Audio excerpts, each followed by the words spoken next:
Olá, eu sou o Murilo Giacomassi, Head de Conteúdo Co-Branded na MIT Sloan Management Review Brasil, e estamos aqui diretamente da FebraBudTech 2025 para gravar mais um podcast de conteúdo. Hoje a gente vai falar sobre integração inteligente, a jornada dos agentes autônomos no setor de seguros.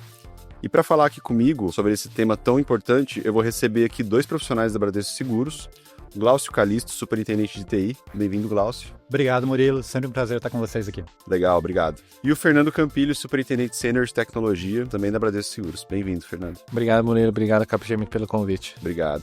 E além deles, eu estou aqui também com o David Martins, ele é especialista de insurance da Capgemini e ele vai me ajudar a mediar esse papo. Bem-vindo, David. Obrigado também, Murilo. Obrigado a vocês também por comparecer aqui com a gente. Legal, obrigado. Então, para começar, gente, eu já queria lançar uma pergunta aqui para vocês responderem. O Capgemini Research Institute ele publicou recentemente um relatório que aponta que os chamados agentes de IA estão evoluindo rapidamente para modelos de agentes autônomos, capazes de executar tarefas complexas. Enfim, o estudo aponta que 82% das organizações pretendem integrar esses agentes às suas operações. Como que vocês enxergam esse movimento no setor de seguros? E como que está sendo isso também na Bradesco? De fato, agentes autônomos de IA, a gente está olhando como uma tendência que já que não volta mais atrás. Então, eles certamente vão nos ajudar bastante, especialmente naquelas tarefas mais repetitivas que vão nos ajudar a ganhar produtividade. Quando a gente fala de regulação de sinistro, certamente esses agentes vão ter muito espaço para coletar dado de um segurado e tomar uma decisão sobre pagar ou não aquele sinistro. No mundo de seguros a gente chama de sinistro aquela perda que o cliente teve. Então isso certamente tem um espaço muito grande para eles, além de operações como cotações, subscrição. Esses agentes vão ter a capacidade de coletar alguns dados, tomar uma decisão e a partir dessa decisão realizar uma ação. Então a gente vai ver isso com bastante ênfase no futuro muito próximo. Legal, legal. Eu concordo aí bastante com o Glaucio, né? A gente tá olhando juntos, né, para isso, né, Glaucio, bastante na nossa operação.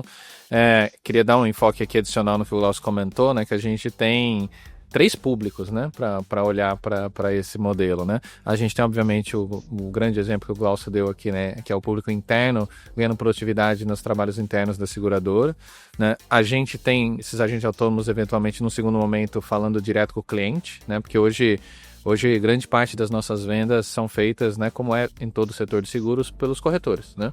E é um processo que ainda existe um contato humano, existe telefonema, né? E existe um modelo que é o que manda no mercado hoje, mas quando a gente olha, principalmente novas gerações, né? Quem tem criança aí sabe disso, não querem falar no telefone, né? Querem, às vezes, até preferem falar com uma pessoa que não é humana, né? Exato. Então eu vejo, né, um segundo grupo, né, que são os agentes trabalhando de forma autônoma para um outro tipo de persona, né? Mas também, no final, eu vejo um terceiro grupo, que é o que a gente está investindo mais nesse momento, principalmente na minha área, né, de vida e previdência, que são esses agentes também para o próprio corretor. Então, o corretor, que não é necessariamente um funcionário nosso, né? Ele é uma empresa, né? Tá trabalhando, fazendo o intermédio, ele também pode ter ali dentro da empresa dele vários funcionários, vamos chamar assim, são esses agentes autônomos que estão ajudando ele a ser mais produtivo, assim como a gente colocou também essa produtividade no nosso time interno. Então, hoje nós temos casos nas 3 frentes, aí, como o Glaucio citou também. Legal. E que ainda são, né, embrionários do ponto de vista de crescimento, mas que tendem a tomar todas as frentes do trabalho. E é um ponto interessante que você citou. Às vezes eu não quero ser atendido por um robô, né, um agente, eu quero ser atendido pelo meu corretor, é o corretor que atendia o meu pai, que está na família, mas às vezes esse corretor ele usa o agente para me atender sem eu saber, né? Então ele faz toda a cotação, faz tudo utilizando um agente. Então, e quem conseguir fazer isso bem vai se diferenciar, né? Quem conseguir usar a tecnologia bem a seu favor, certamente vai ter um diferencial importante. Você ganha agilidade, você ganha escala, né? Você consegue trazer uma coisa mais robusta quando você faz nesse formato. Então acho que é esse o ponto. E aí, nesse contexto, David, você tem outros dados relevantes que o estudo corrobora com esse movimento de adoção de tecnologias emergentes no setor de seguros? Sim, até acho um ponto importante que tem sido a atenção da maioria das empresas é o uso da IA na parte de cyber, né? Hoje em dia, você observa que 75% dos executivos estão preocupados de como colocar a IA na prevenção, na detecção, né, na parte de ataques, né? Então, isso tem sido muito forte também no mercado, né?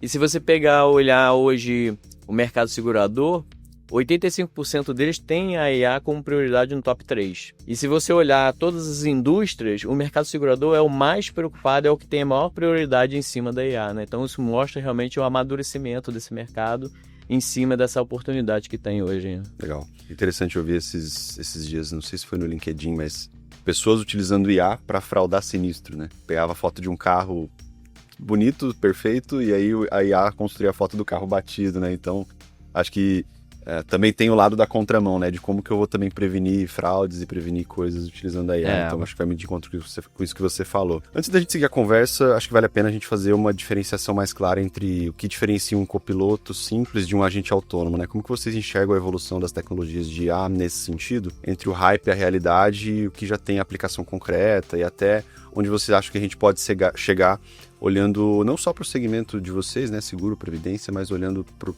segmento bancário como um todo. A diferença entre o copiloto e o agente, né? O copiloto, aliás, o nome é bastante bom, ele ajuda alguém a dirigir aquele negócio, né? A tomar as decisões. Então ele auxilia e no final do dia a pessoa, baseado naquela sugestão, naquela recomendação, naquela análise, vai lá e toma a decisão.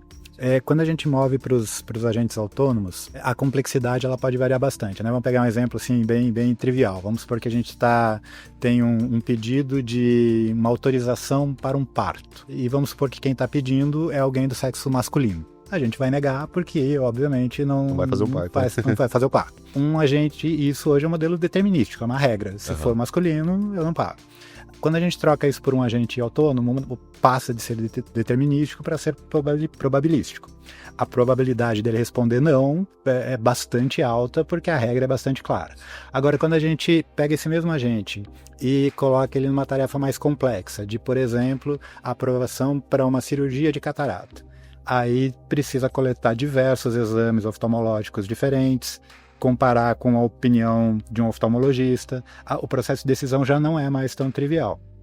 Mas é onde a gente pode trazer bastante ganho, porque isso, de um jeito ou de outro, é feito por humanos hoje. Deve ser um processo complexo. Um processo complexo, e a IA vai ter uma capacidade maior de avaliar resultados diferentes de exame, uma assertividade maior, uma isenção emocional maior, obviamente, e vai dar um resultado muito mais assertivo. E esse copiloto pode devolver o sim ou não para aquela aprovação.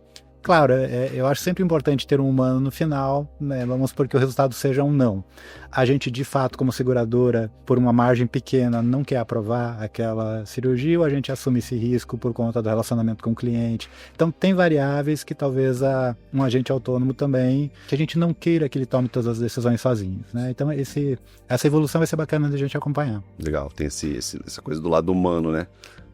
Ele me ajuda, ele é meu copiloto, como você muito bem colocou, me ajuda a analisar, mas no fim do dia eu preciso ter também um humano analisando, porque no fim é relacionamento, né? Tem uma certa empatia, tem até o aspecto de mercado, né? Eu nego e meu concorrente aprova, enfim, tem outras variáveis importantes aí na história. Legal. E na sua visão? Não, o Glaucio falou tudo do que eu penso desse ponto, mas eu queria dar um contraponto aqui, que até surgiu numa conversa que a gente estava fazendo ontem, né?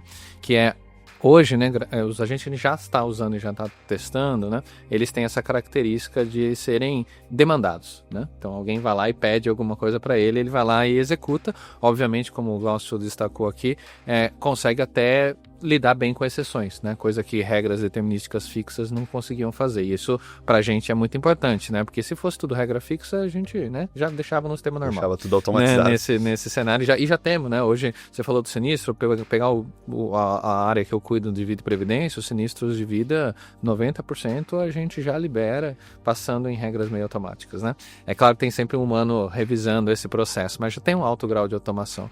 Agora, eu acho que o que está também um pouco a por ver de distanciar esses agentes dos agentes tradicionais é quando ele se torna mais proativo, né? Então, voltamos no exemplo que eu estava falando do corretor, né? Imagina o corretor acordando de manhã, né? E o agente dele falando, olha, hoje você vai ligar para o Glaucio, você vai ligar para o Murilo, você vai ligar para o David, com o David você vai falar sobre só parabéns, que é o aniversário dele, né? Para o Glaucio você vai falar que tem um fundo novo de previdência, né? Então, está aqui o seu roteiro do dia, que eu já chequei, já ajudei você, né, a planejar. E ele pode até despachar outros agentes para executar algumas dessas tarefas, né? E esse outro vai ajudar ele a planejar o dia dele. Com isso, ele vai se tornar uma pessoa muito mais produtiva, né? E mais planejada, né? Porque a gente sabe que vendas é muito cadência e plano, né? Nesse cenário, para ter como se fossem funcionários dele nesse cenário. Mas com essa diferença de que ele se torna, em algum momento, mais proativo, né? Em vez de ser reativo. Os dois, obviamente, vão trabalhar com bastante autonomia, né? Mas o que faz um pouco de diferença é como ele começa, né, o processo. Exato. Eu acho que como ele começa e como ele embute isso na rotina dele é o que vai determinar como que ele vai caminhar com essa tecnologia dali em diante. E na sua visão, David, que você que está enxergando setor bancário, enfim, diversos setores. Sim. A gente, pelo exemplo que tanto o Glaucio como o Campilho deram, né, bem focados na área de seguros, né, acaba vendo que tanto a parte de agentes como copilots, né, eles são uma realidade. E combinados, eles são um potencial muito grande, né? Claro que estão em maturidade diferente, né? Hoje você tem esses copilots muito mais evoluídos, mais robustos, mas a parte de agentes ele também está crescendo muito. Você até comparou se isso é um hype ou não, mas na verdade ela está um pouquinho atrás, mas a tendência com certeza, muito em breve, é a gente ver isso tudo combinado, funcionando boa parte do fluxo do negócio, né? Então é impressionante a evolução que está ocorrendo hoje em dia. Legal. E o que eu acho mais interessante a gente está falando aqui na Febraban já terceiro dia hoje, né? Estamos falando de AI o tempo todo, agentes e tudo mais.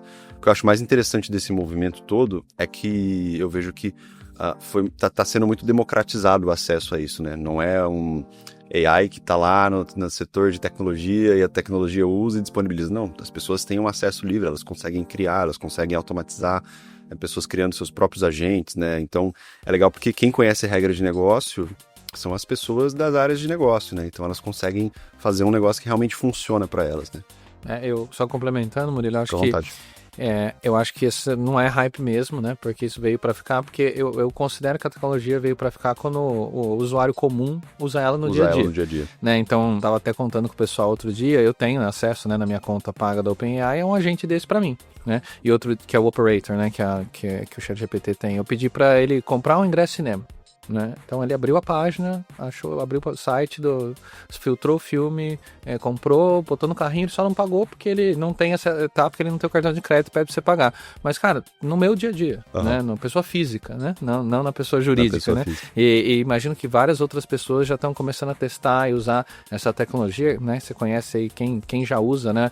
Seja o ChatGPT, o Gemini, qualquer um desses abertos, a minha mãe já usa, né? Que é uma pessoa que não tem tanta afinidade com tecnologia, então na prática já está pervasivo na vida das pessoas. Então não há dúvida, né, que isso vai mudar muito nos próximos 5 anos. Né? Legal. E essa combinação é super legal, né, Murilo? Também vou dar meu exemplo, hoje é dia dos namorados. Pedi para minha IA preferida me ajudar a escrever uma mensagem para minha esposa, ela fez uma mensagem super bonita, mas teve a minha parte de lembrar de mandar a mensagem para ela. Ela provavelmente vai perceber que não fui eu que escrevi, mas ainda assim ficou bacana. Mas no final tem o lado humano, você deu uma modificada na mensagem, joga uma palavra. Mas esse ponto que você trouxe é muito interessante, assim, quando eu pego o exemplo, sei lá, do celular, né, do smartphone. Antigamente o celular era super caro, era uma coisa que só executivos tinham, e hoje em dia todo mundo tem, todo mundo usa pra tudo.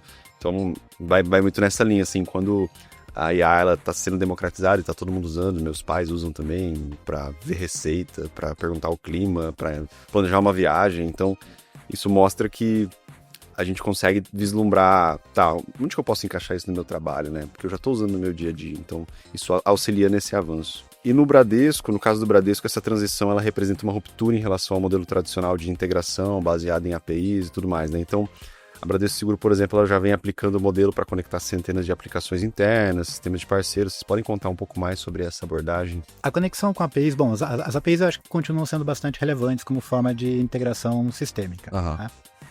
Os próprios agentes de IA, provavelmente no primeiro passo, vão consumir essas APIs para realizarem suas ações. Né? Então, fazer um aporte de previdência, eu provavelmente posso ter um agente de IA fazendo o aporte, mas através de uma API. Num primeiro momento, ele pode até acessar a base de dados, enfim, fazer isso diretamente, mas acho que as APIs ainda têm um papel relevante nessa história num primeiro momento.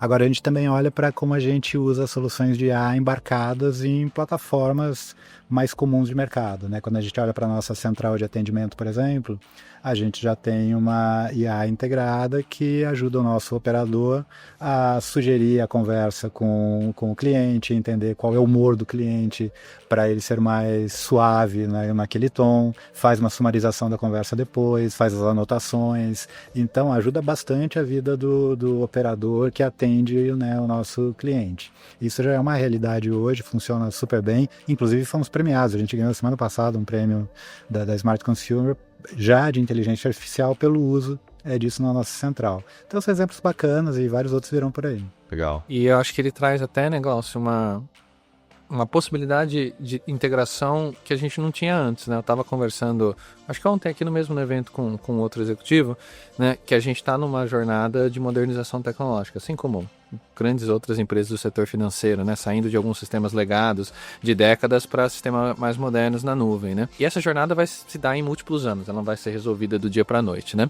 E aí alguns sistemas legados que a gente quer desligar rapidamente, né? Esse outro executivo me falou, cara, por que a gente não deixa alguns desses agentes autônomos ainda operando no sistema legado, mas não mais as pessoas, né? As pessoas já estão operando nos sistemas novos até que a gente complete essa transição.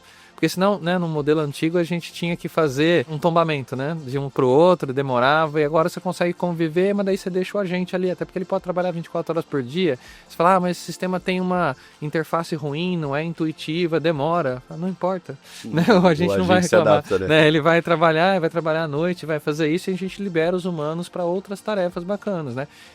Isso era algo que antes não era possível, né? E que agora com esses agentes autônomos de tela, esse exemplo que eu dei do cinema, ele usou no meu browser, na minha máquina, né? Abriu o browser, procurou no Google, né? O Cinema São Paulo, achou o primeiro link, entrou, filtrou e procurou, né? Então ele se adapta, né? Nesse cenário, ele faz se adaptar a um sistema antigo não tão intuitivo, né? Nesse cenário sem reclamar de produtividade. A diferença é que a gente pode criar múltiplos deles trabalhando em paralelo. Então acho que a gente abre um leque interessante aqui de integração sistêmica que talvez nos permita ser mais ágil em algumas migrações do que a gente era no passado, quando eu tinha que fazer tudo isso, né, num Big Bang, assim, de mudar do dia para noite o sistema inteiro, né? Esse tombamento de sistemas legados é aquele projeto gigante, traumático, difícil de você fazer acontecer, e nesse caso a gente ele não vai se revoltar, né? Se você colocar ele lá para...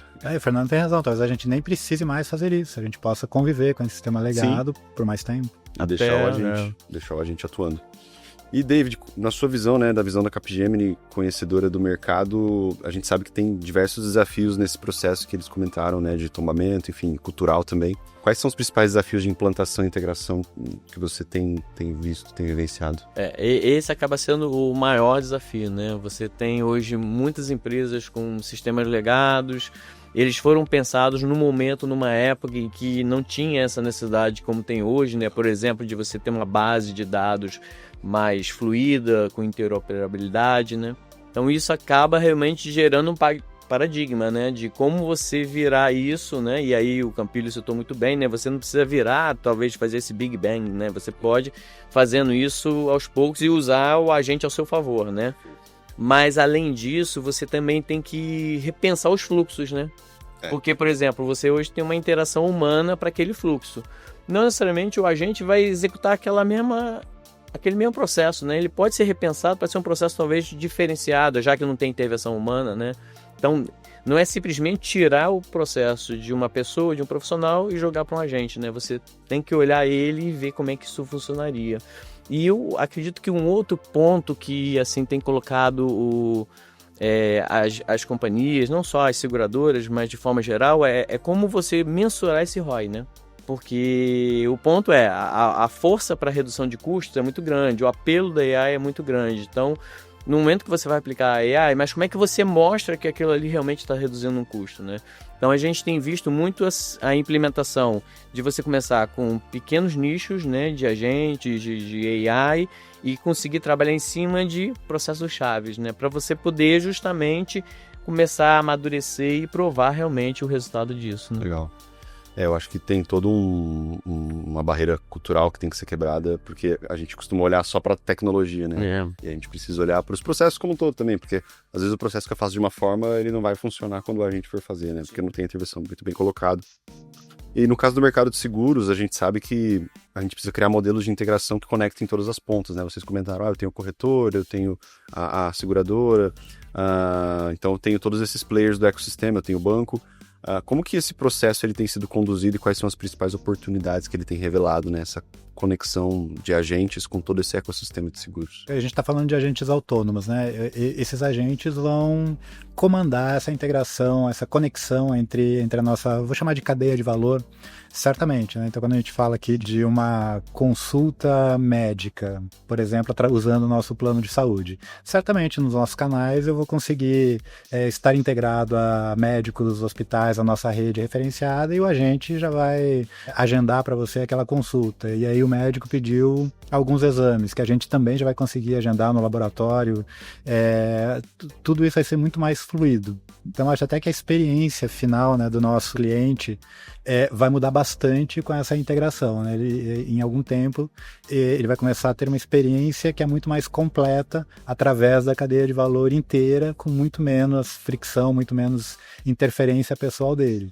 Vem um futuro bem bacana nesse sentido aí pela frente. Legal, tipo, a gente pode pensar então no agente no meu aplicativo de seguros, não só me atendendo com o plano ali de saúde, mas também me ajudando a fazer consulta, a marcar consulta. Certamente, e saúde preventiva. O Fernando deu exemplo aqui de venda com corretor, mas um agente também pode te lembrar que, olha, tá na hora de você fazer o seu check-up anual, ou de fazer tal exame, pegando os meses coloridos, né? Estamos aqui no outubro rosa, você tem que agendar seu exame, quer que eu agende para você e já o faz. Certamente a gente vai passar por isso. E na tua visão? Eu acho que a integração tem sido um dos pilares fundamentais do nosso crescimento, né? Então, seja por agente de inteligência ou não seja, né? Hoje, a seguradora, né? Você tem visto aí o nosso resultado, a gente tem entregado ano a ano números maiores do que o ano anterior, né? Ano passado foi um número excelente, né? Estamos perseguindo bater esse recorde nesse ano também. E grande parte das nossas vendas, né? Não é segredo para ninguém aqui, são feitas através do nosso controlador, que é o banco, né? Mas a gente está explorando cada vez mais, né, Glaucio, uma rede de parcerias externas não triviais, né? Eu vou citar um exemplo aqui que a gente acabou de lançar numa das frentes que eu cuido, né, que é a capitalização. A gente está numa parceria com as Casas Bahia, né, que a gente vende um título de capitalização que é de filantropia, né? Então você doa o dinheiro para uma instituição de caridade através desse parceiro. Então nem aparece, né, com a nossa marca, apesar de que está lá no final do certificado, né? E hoje isso é um trabalho de integração sistêmica tradicional, né, que é feito, né, integrando via sistemas e APIs e tudo mais, e a gente consegue pôr isso no ar rápido, mas cada vez mais a gente vai ser demandado de entrar parceiros que vão distribuir o seguro ou algum produto, né, financeiro da seguradora dentro de uma outra jornada, né, porque lá o cara não está comprando seguro, né, ele está comprando uma doação, né, na verdade, concorrendo a um sorteio, né, porque é uma capitalização. Então ele está ajudando uma instituição de caridade, mas também ganhando lá, que chama caminhão da sorte, né, então ele ganha um caminhão inteiro de produtos, né, se ele for sorteado. Legal. Se a gente tiver essas integrações, né, ou como o Glaucio comentou, daqui para frente cada vez mais capitaneadas por IA, até para que possa se conectar com sistemas mais antigos, né, que às vezes nem tem API, a gente vai conseguir conectar cada vez mais rápido mais parceiros, né, e essa é uma estratégia fundamental para o nosso crescimento, ter esses parceiros. Claro que quando eu falei aqui das Casas Bahia, que é um parceiro grande, né, os dois lados, tanto a gente quanto eles, têm dinheiro e foco para conseguir fazer as integrações necessárias, mas nem todo mundo vai ter, né? E quando a gente não tiver, né, alguém do outro lado da mesa que não consegue, esse agente pode simplesmente fazer um trabalho operacional, de pegar pedido de um lado e botar do outro, você digitar no sistema, subir arquivo, sem precisar de humanos fazendo isso, parecendo que é uma integração via API sistêmica, mas na verdade né, esse robô inteligente, né, vamos chamar assim, fazendo, e isso vai ser um grande habilitador, né, nesse processo de mar aberto que a gente está trabalhando. Legal, isso possibilita parcerias que às vezes vocês nem imaginam que é possível, né? Porque a gente tem alguns parceiros que a gente aborda, que são menores, eles não têm uma capacidade de investimento no mesmo porte que nós temos, né? E eles acabam não querendo fazer, por conta do dinheiro envolvido. E aqui, né, vai acabar, como o David falou, vai acabar sendo uma questão de custo, né? A gente não persegue só custo nesses agentes de IA, né? Mas a gente entende que eles vão ser um componente importante de redução de tempo e custo, né, dessas integrações. O ROI precisa ser mostrado também. Tem que fechar a conta.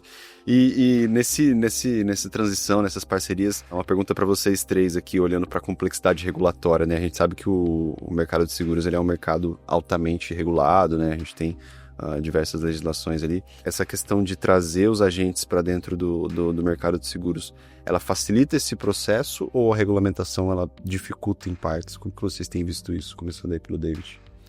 Eu acredito que realmente o mercado, ele é um mercado bem regulado, né? E agora a gente está aí com o marco do regulatório de seguros vindo aí, né? Então essa relação entre segurador e cliente, ela passa a ter uma nova visão, um novo patamar, né? Então você ter que olhar isso tudo de uma maneira bem clara, bem transparente, é um desafio.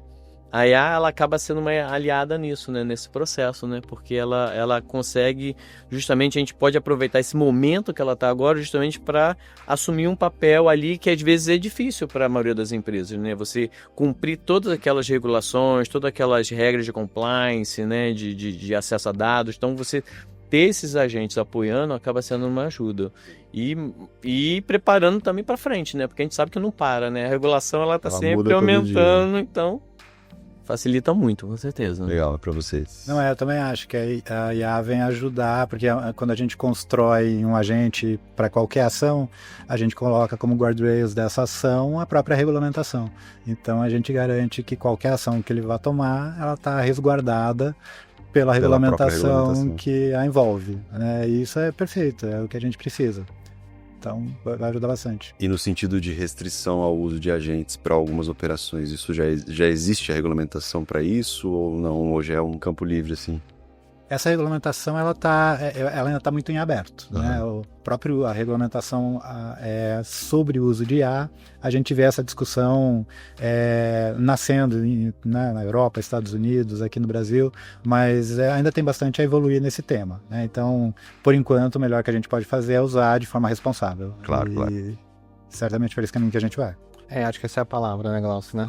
Tal da IA responsável, existe até o termo, né, oficial em inglês sobre esse processo, porque eu gosto particularmente de olhar esses desafios regulatórios, Murilo, que você citou, pelo lado cheio também do copo, dizendo, cara, também o regulador colocando uma regra, como eu posso usar aquela regra a meu favor para gerar mais negócio, né? Vamos pegar o caso que a gente já está implantando aqui, estamos no meio do caminho, que é o Open Insurance, né, que é a abertura, né, da informação para o cliente poder compartilhar seus dados e tomar preço em diversas seguradoras, né? É claro que, né, às vezes o mercado olha para isso com uma visão ruim, né? Fala, eu vou ser alvo, né, de ataque dos meus concorrentes. Fala, mas daí você também pode atacar, né? A gente tem os dois lados e eu acho que a IA vai nos potencializar, inclusive, em criar melhor esses casos de uso, né? Que se apoiam, né, no regulador, né? Porque o nosso regulador, ele é um regulador que fomenta a concorrência no mercado de seguros para crescer esse mercado, né? Para se tornar essa competição é saudável, né? Ela ajuda, né? E como falei, a gente tem parceiros que às vezes são até outras seguradoras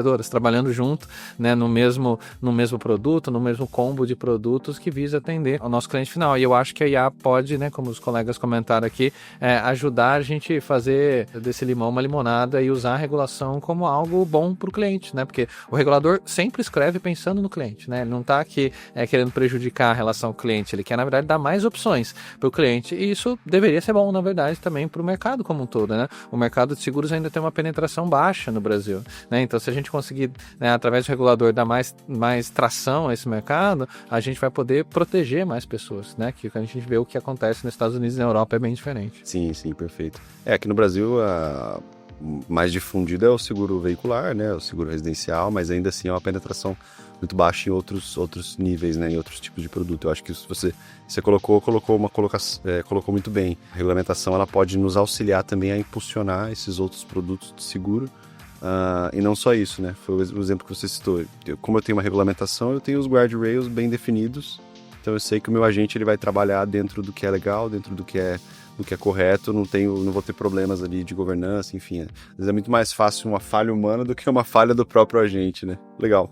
Gente, a gente tá chegando aqui no final, então só pra gente finalizar, eu queria ouvir de vocês uma visão de futuro. De que maneiras vocês acham que a IA vai continuar transformando o setor de seguro nos próximos anos?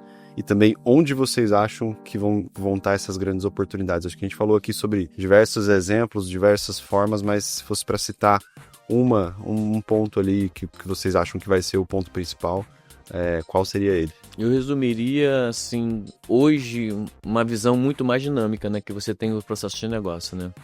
Hoje você tem os processos acontecendo, as empresas continuam, né, produzindo e realmente fazendo é um faturamento bom, mas o mercado está avançando muito, né? Então esse dinamismo ele vai fazer uma grande diferença. Se você pegar uma IA hoje, um agente, por exemplo, colocar em um processo que hoje é feito por profissionais humanos, você vai ter um volume de análise de dados muito maior, né?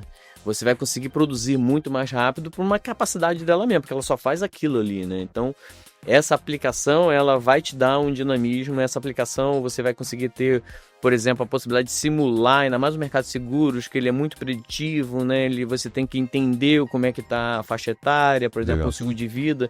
Então, você ter isso trabalhando 24 horas a seu favor, isso vai facilitar muito, né?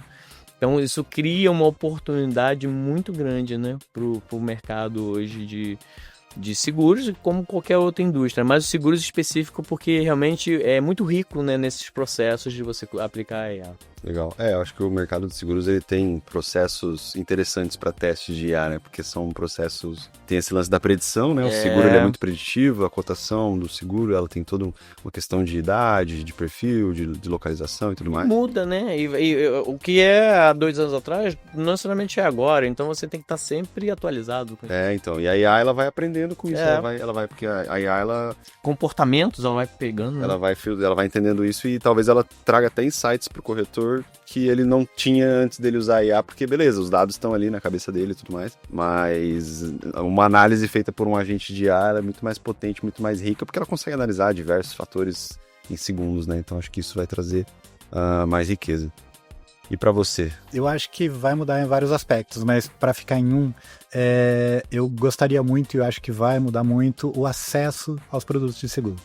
Então, hoje é um produto bastante difícil de se entender, né? Quando a gente fala de um seguro de vida, tem várias coberturas, várias nuances, vários valores envolvidos. Eu acho que a IA pode ajudar muito o consumidor final a entender como isso funciona, como se comporta, quais são as melhores opções. Quando a gente fala de previdência, a gente normalmente pensa na aposentadoria, mas tem a previdência para o filho que vai entrar na faculdade, que acabou de nascer, a filha que vai casar. Tem várias opções que a IA pode ajudar a abrir o leque para quem está pensando em consumir um produto, né? Alguém quer começar a economizar, guardar dinheiro, mas tem muito pouco. Uma capitalização pode ser um caminho. Você começa a economizar aqui, né, recebe de volta no final, ainda concorre a prêmios. Eu acho que a IA vai ajudar a dar mais acesso a esse mundo de seguros, que é um mundo que o pessoal tem um certo receio, né, de tatear. E por isso que o mercado é tão subpenetrado, como o Fernando bem lembrou. Legal.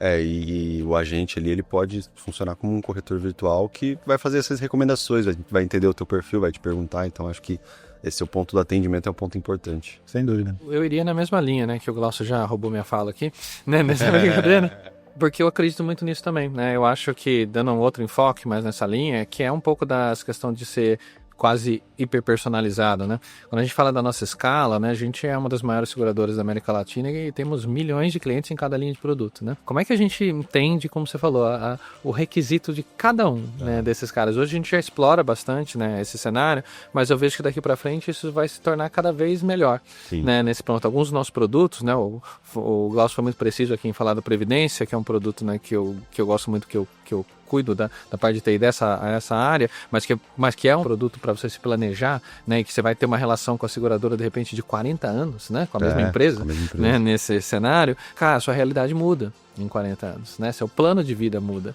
em 40 anos, né? Então, esse agente pode te ajudar a ir ajustando essa realidade, esse plano. Não é um produto trivial, né? É um produto que tem várias características, vários nomes, várias abordagens, né? E que precisa de uma venda quase que consultiva. Então, eu vejo esse agente, seja ele direto com o consumidor final, seja ele com o corretor, como eu citei anteriormente, né? Ele fazendo uma venda consultiva, personalizada, mas depois um acompanhamento, né? Porque a gente precisa a gente não quer falar com o nosso cliente só no dia que ele comprou e depois no dia que ele aciona a seguradora para receber o dinheiro dele porque aconteceu um acidente, né? Na verdade, a gente quer estar presente, né, na vida desse cliente ao longo do ciclo de vida de relacionamento com eles, né? Talvez o Vida e Previdência, né, que são os produtos que estão comigo, são os que têm a mais longeva relação, né, que um cliente pode ter com uma empresa, né? Porque ele compra para não usar, né? Ele espera não usar, né? Na verdade, quase todo seguro você compra esperando não usar, mas você tem que contar que a seguradora vai estar lá firme e forte daqui 20 anos quando você precisar dela, né? E aí até entra um pouco o seu passo anterior do regulador, né? Porque essa é a importância do regulador, garantir que o mercado está com empresas sólidas, né? Que vão pagar o seu seguro de vida se você precisar dele daqui 20 anos, não ano que vem, nesse cenário. Então eu acredito que a IA vai nos ajudar a manter essa relação longeva, mais adaptável, né, com o cliente, porque com certeza o mundo está cada vez mais dinâmico, né, as relações e necessidades de seguro vão estar também. E esse exemplo que você trouxe da Previdência é interessante, porque a Previdência ela é de longuíssimo prazo, né, nesse prazo os planos mudam e também a economia muda, o juro sobe, então hoje é muito difícil para uma pessoa que cuida de uma carteira de X mil clientes olhar para a Previdência aqui do David, para do Murilo e ligar para ele e falar, cara, esse fundo aqui não tá legal porque subiu os juros, então a gente vai alocar, vamos fazer uma portabilidade e tudo mais. E o agente não, ele consegue olhar isso 24 horas, ele consegue acompanhar os movimentos de mercado, e aí quando a gente pega um produto como esse que você comentou que é longevo, né, de 40, 50 anos, o agente ele consegue te dar um atendimento super personalizado para um produto que tem que ser super personalizado, tanto pela necessidade de vida quanto pelo movimento econômico mundial, né? Então... A característica do produto da Previdência que você citou bem, né? Ele prevê portabilidade, seja interna para outro fundo, seja externa para outro banco, né? Nesse cenário, já mostra um pouco a complexidade do produto, né? A gente tem mais de 100 fundos diferentes, desde renda fixa, conservadora, até fundos internacionais, né, de previdência. E os nossos concorrentes também, né? Então, como é que você, né, Murilo, olhando para isso, vai se inteirar do mercado inteiro? Não vai, né? E a gente tem, inclusive, um agente que auxilia nosso corretor que faz esse trabalho, né? Ele compara a gente, o mercado, reavalia, até para a gente ser proativo, né, nessa portabilidade, né? Hoje a gente, nessa informação é pública, né? Eu posso falar que a assessoria de preço não vai me matar aqui, né? Porque está no site da FenaPrev. Hoje a gente tem o que a gente chama de captação líquida positiva. Significa que entra mais gente do que sai, né, nesse cenário. Porque todo dia tem cliente portando, mas tem gente entrando, né? Hoje a gente tem uma situação positiva, né, de entrada, mostrando um pouco da efetividade desse processo de manter o cliente dentro de casa, né?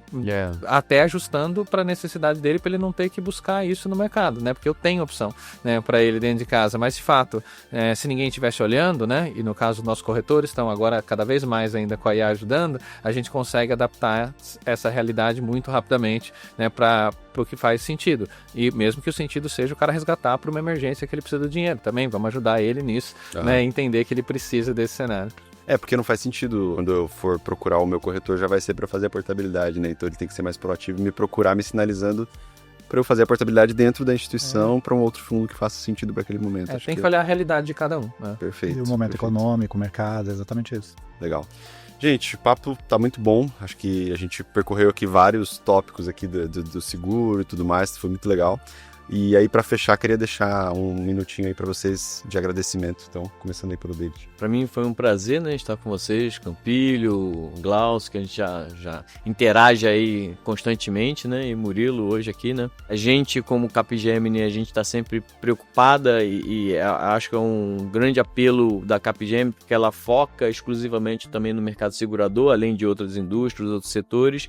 Tanto que a gente tem o reporte, né, o World Insurance Report, que ele vem justamente anualmente evoluindo e olhando de uma maneira global o mercado de seguros, né? Então convido aos que depois estiverem assistindo o podcast, se quiserem consultar, né, no site da Capgemini, só botar lá o World Insurance Report e pegar mais detalhes. E a gente está sempre disponível aí para apoiar também. Legal. Eu queria agradecer também o convite.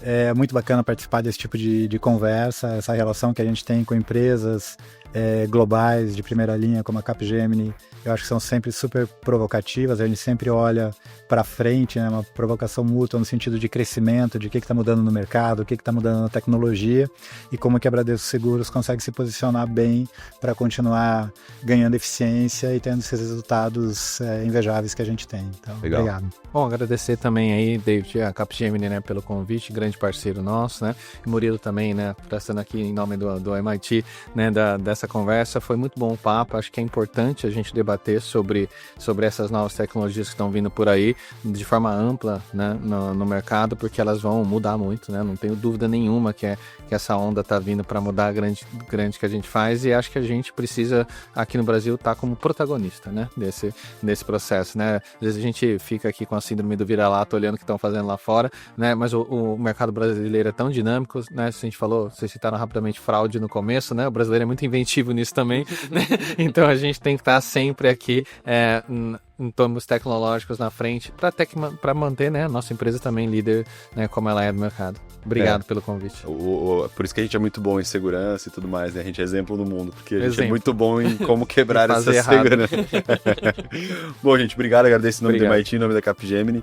Para você que nos acompanhou até aqui, fique ligado, a gente vai ter diversos conteúdos da cobertura da Feira Butech 2025 nas nossas plataformas. Obrigado.